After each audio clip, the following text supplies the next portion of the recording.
আসসালামু আলাইকুম রহমতুল্লাহ। রাকিব জব কেয়ারের পক্ষ থেকে সবাইকে জানাচ্ছি আন্তরিক শুভেচ্ছা। আজকে আমরা মানসিক দক্ষতা এর পর্ব 13 নিয়ে আলোচনা করব ইনশাল্লাহ। এই পর্বে আমরা যৌক্তিক সংজ্ঞা থেকে বিসিএসে এসেছে এরকম 3টি প্রশ্ন আপনাদের সামনে উপস্থাপন করব ইনশাল্লাহ। দেখেন, এখানে প্রথম যে প্রশ্ন, এই প্রশ্নে বলা হয়েছে কোন সংখ্যা নিচের প্রশ্নবোধক স্থানে বসবে। কোন সংখ্যা নিচের প্রশ্নবোধক স্থানে বসবে।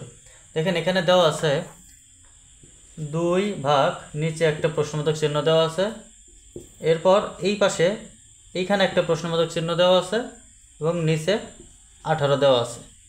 এখন এই প্রশ্নবোধক স্থানে কোন সংখ্যাটি বসবে এটি আমাদের নির্ণয় করতে হবে।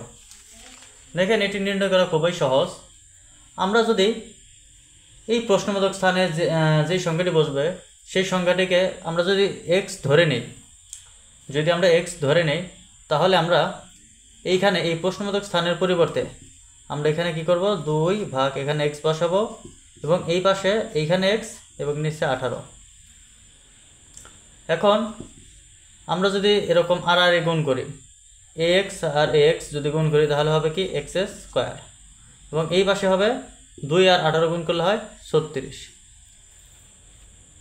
এখন আমরা এক্স সমান লিখতে পারবো, এই স্কোয়ার ওই পাশে গিয়ে হবে কি রুট হলে, এখন যদি আমরা এই 36কে রুট করি তাহলে আসবে কত, 6। তার মানে আমাদের এই এক্স প্রশ্নবোধক চিহ্নিত স্থানে বসবে 6। দেখেন, এই 6 আমাদের খ নম্বরে রয়েছে। এখন আমরা এর পরবর্তী প্রশ্নটি সমাধান করব। দেখেন, এখানে বলা হয়েছে শূন্য স্থানে কোন সংখ্যাটি বসবে। দেখেন, এখানে 13, 20, 27, এরপর একটা শূন্য স্থান দেওয়া রয়েছে, এরপরে 41।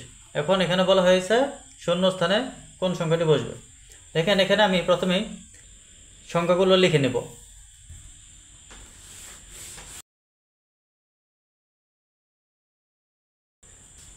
দেখেন, এখানে এই প্রশ্নবোধক চিহ্নে কোন সংখ্যাটি বসবে সেটি যেহেতু আমাদেরকে নির্ণয় করতে বলেছে, তাহলে আমরা এখন এই যে পাশাপাশি যে সংখ্যাগুলো আছে এই সংখ্যাগুলোর মধ্যে কি সম্পর্ক সেই সম্পর্ক একটু নির্ণয় করার চেষ্টা করব। দেখেন, এখানে 13 এবং 20 এর মধ্যে কি সম্পর্ক। 13 এবং 20 আমরা যদি ভাগ করি, গুণ করি, যোগ করি, বা কত ভাগ করা যায়, কত গুণ করা যায়, এরকম একটা সম্পর্ক নির্ণয় করার চেষ্টা করব। দেখেন, এখানে 13কে আমরা 13 সাথে যদি আমরা 7 যোগ করি তাহলে কিন্তু 20 আসবে। আবার এই 20-এর সাথে যদি আমরা 7 যোগ করি তাহলে কিন্তু 27 আসতেছে। তার মানে দেখেন, এই পাশাপাশি এই দুইটা সংখ্যার মধ্যে ব্যবধান হচ্ছে কত, 7। তাহলে এই শূন্য স্থান এবং এই 27-এর মধ্যে এইখানেও কি ব্যবধান হবে, 7। এখন এইটা যদি 7 ব্যবধান হয় তাহলে এবং 7 এবং 27 এই দুইটা যদি আমরা যোগ করি তাহলে কত আসবে, 2, 3, 34।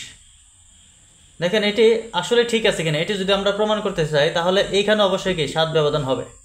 দেখেন, 7 ব্যবধান আছে কিনা। 41 থেকে আমরা যদি 34 বাদ দিই তাহলে কত থাকবে, 7 থাকবে। তার মানে এই শূন্য স্থানে বসবে কত, 34। দেখেন, এই 34 গ নম্বরে দেওয়া রয়েছে। এর পরবর্তী প্রশ্নটি হচ্ছে প্রশ্নবোধক চিহ্নিত স্থানে কোন সংখ্যা বসবে। এগুলো আমি এখন লিখব।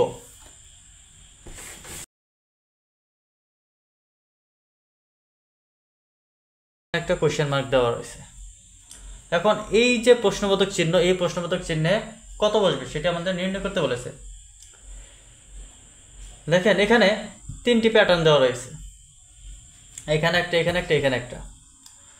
এখন এই যে তিনটা, এইখানে যে প্রথম যে প্যাটার্নটা, এই প্যাটার্নের যে বৈশিষ্ট্য, একই বৈশিষ্ট্য এই প্যাটার্নেও থাকবে, ঠিক একই বৈশিষ্ট্য এই প্যাটার্নেও থাকবে।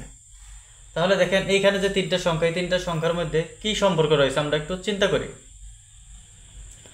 দেখেন, 3, 2, 13 এর মধ্যে কি সম্পর্ক। 3 এবং 2 যোগ করলে 13 আসে না, বা বিয়োগ করলে 13 আসে না, বা কি করলে 13 আসে, অথবা 13 এবং 3-এর সাথে কোন সম্পর্ক করে আমরা 2-এর সাথে একটা সম্পর্ক তৈরি করতে পারি। এইভাবে আমরা চিন্তা করব। দেখেন, আমরা যদি চিন্তা করতে করতে যদি এরকম একটু চিন্তা করি যে এখানে দেখেন 3কে আমরা যদি স্কোয়ার করি, 3কে স্কোয়ার করলে আসবে 9, 2কে স্কোয়ার করলে আসবে কত 4। দেখেন 9 এবং 4 এই দুইটা যদি আমরা যোগ করি তাহলে কত আসবে 13। তার মানে এইটা এবং এটার সম্পর্ক হচ্ছে কি যে 3 স্কোয়ার যোগ 2 স্কোয়ার, এই দুইটার যোগফল নিচে বসবে 13। দেখেন এই সম্পর্কটা এইখানে হয় কিনা। আমরা যদি 4কে স্কোয়ার করি, 4কে স্কোয়ার করলে আসবে 16, 8কে স্কোয়ার করলে আসবে কত 64। এখন 16 আর 64 যদি আমরা যোগ করি কত আসে 80। দেখেন এই দুইটার বর্গের যোগফল এখানে কিন্তু 80 আসতেছে। এখানে এই উপরে যে সংখ্যা দুটো, এই সংখ্যা দুটোর বর্গের যোগফল এখানে 13 আসতেছে, আবার এইখানে এই উপরের সংখ্যা দুটোর বর্গের যোগফল এখানে 80 আসতেছে। তার মানে এই দুইটা প্যাটার্ন একই। যেহেতু এই দুইটা প্যাটার্ন এই নিয়মে হইতেছে, তার মানে এইখানকার প্যাটার্নও একই হবে, যে এই যে দুইটা সংখ্যা, এই দুইটা সংখ্যার বর্গের যোগফল এখানে আসবে। এই দুইটা সংখ্যা একটা হচ্ছে কি 1, আমরা যদি 1কে যদি বর্গ করি 1 আসবে। এরপরে আছে 5, 5কে বর্গ করলে আসবে কত 25। তাহলে এই বর্গের যোগফল কত হবে 1 আর 5 25 সমান হবে কত 26। তার মানে এই প্রশ্নবোধক চিহ্নে বসবে কত 26। দেখেন এই 26 খ নম্বরে দেওয়া রয়েছে। তো এই ছিল আমাদের এই পর্বের আয়োজন। এর পরবর্তী পর্ব দেখার আমন্ত্রণ জানিয়ে এখানে শেষ করছি। আসসালামু আলাইকুম ওয়া রাহমাতুল্লাহ।